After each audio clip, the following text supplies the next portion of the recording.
मालिक को प्रणाम। सभी अभ्यासी भाई बहनों को नमस्कार। हमारा पुनीत कर्तव्य। 14 फरवरी 1988 को मद्रास में ध्यान कक्ष के उद्घाटन की बेला में दी गई वार्ता। आज के इस अत्यंत शुभ एवं प्रसन्नतादायक अवसर पर मुझसे 2 शब्द कहने का आग्रह किया गया है। श्री वरदान की विशाल हृदयता को कोटि कोटि धन्यवाद है कि आज हमारा मद्रास केंद्र आत्मविश्वास के साथ इस स्थान को अपना घर घोषित कर सकता है।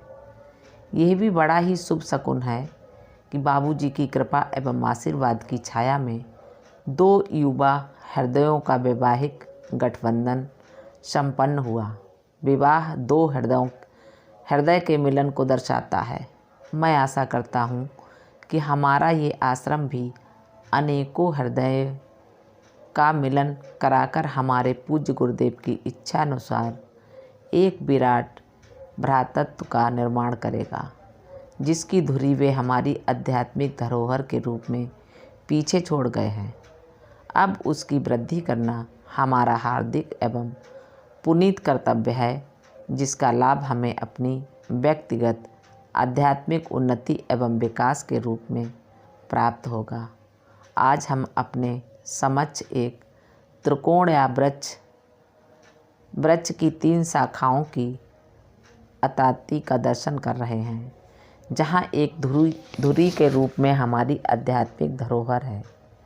एक आध्यात्मिक कर्तव्य है कि हमें इस धरोहर की वृद्धि करना है, जिसके फलस्वरूप हमारे लिए मानवता को उपलब्ध उच्चतम संभव आध्यात्मिक स्तर तक स्वयं का आध्यात्मिक विकास करने का मार्ग प्रशस्त होगा।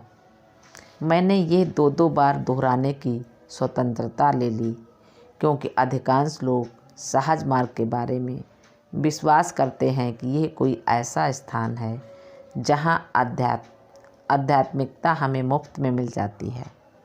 हमें यहाँ आकर केवल गुरुदेव के सामने हाथ फैलाने होंगे और वे अपनी कृपा एवं आशीर्वाद से हमारी झोलियाँ भर देंगे।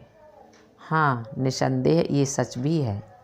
जैसा कि बाबूजी महाराज ने कई बार कहा है, हमारी भारतीय संस्कृति व परंपरा ही ऐसी है कि घर के दरवाजे पर आए भिखारी को भी नहीं टालते, कुछ न कुछ देकर ही विदा करते हैं।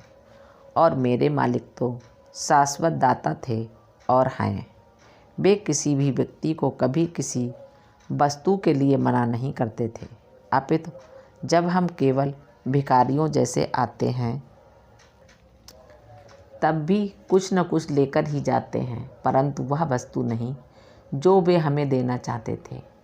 अतः हमें याद रखना चाहिए कि यदि हमें उच्चतम स्तर तक पहुंचना है, जैसा कि उनका वचन है, तो हम पहुंच कर रहेंगे। ये तभी संभव है जब हम उनके द्वारा दिए गए सहज मार्ग रूपी शिशु का लालन पालन करें, इसके और उनके प्रति अपने कर्तव्य का निर्वहन करें, और इस प्रकार अपने कर्तव्य निर्वहन में इस तथ्य को मान्यता दें कि वे हमारे मालिक हैं और हम उनके भक्त हैं। कार्य करता है, भले ही वह कर्तव्य चाहे जितना ओछा या नीचा हो। हम सबको अपना हृदय देना चाहिए, आजकल के प्रेम की तरह नहीं, जो प्रकट रूप से बहुत आसान है, अपितु प्रेम के उपहार के रूप में दें। हृदय का उपहार कार्य में हमारी भागीदारी से परिपुष्ट हो, वह कार्य जो उन्होंने हमारे कर्तव्य निर्वहन के लिए दिया है। जैसे विवाह में होता है, जब कोई स्त्री अपने पति को अपना हृदय देती है, तब वह हृदय के साथ साथ खुद को भी दे डालती है। कम से कम भारतीय परंपरा में वह उसके लिए काम करती है। पति के कपड़े धोती है, उसका खाना बनाती है, देखभाल करती है, और जैसा कि विवाह के समय उसकी ओर से वचन दिया जाता है, वह उसकी संतानों की माता बने, और जब वह बूढ़ा हो जाए तब उसकी भी मातृव्रत सेवा करे, क्योंकि जब व्यक्ति वृद्ध हो जाते हैं वे बच्चों सरीखे हो जाते हैं और उनके प्रति पत्नियों का व्यवहार मातृ तुल्य हो जाना चाहिए। ये भारत की पुरातन धरोहर है। यह आध्यात्मिक सत्य है, मानवीय सत्य है, मानवीय सत्य भी है। एक स्त्री सदैव माता है, एक पुरुष सदैव पुत्र है। इसके अंतराल में वे पति पत्नी एवं आनुवांशिक क्रीड़ाएँ करते हैं। इस प्रकार ये हमारा सहज मार्ग रूपी शिशु है।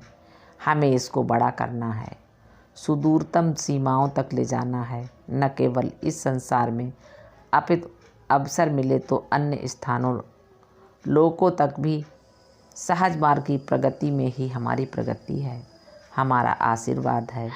और उस प्रगति का फल हमारे खुद के आध्यात्मिक विकास के रूप में दिखाई देगा। हमारे मालिक ने हमारे लिए यही दिया है, हमें दायित्व सौंपा है और वचन दिया है। मैं प्रार्थना करता हूँ कि उनका आशीर्वाद सदा हमारे साथ रहे और हमारी सहायता करे। वे हमें उनका कार्य करने में दृढ़ करें और इसकी समृद्धि प्रदान करें। धन्यवाद। मालिक को प्रणाम। सभी अभ्यासी भाई बहनों को नमस्कार।